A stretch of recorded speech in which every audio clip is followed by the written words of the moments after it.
Welcome to Mahajan's Soil Science Laboratory.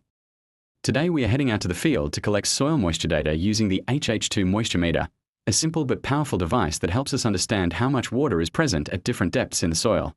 We have pre-installed access tubes placed across our field plots. These tubes are permanently fixed into the soil, making it easy for us to take consistent, repeatable measurements every time we visit.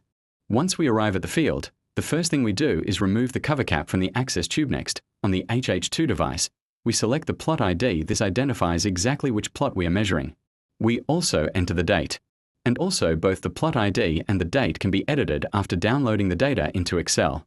With the device set up, we insert the moisture probe carefully into the access tube. The probe goes down through the tube and into the soil, reading moisture levels at multiple depths as it goes, from 100 millimeters all the way down to 1000 millimeters. This gives us a complete vertical profile of moisture through the entire root zone, from shallow topsoil right down to the deeper soil layers. Then we simply press the read button.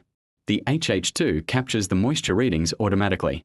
The data is stored directly on the device, safe and secure. We repeat this same process for every plot across the field. Remove the cap, select the plot ID, insert the probe, press read, and store. Quick, consistent, and reliable every single time. Once all our field measurements are complete, the HH2 exports everything in our Excel spreadsheet, showing us the soil moisture readings at every depth for each plot.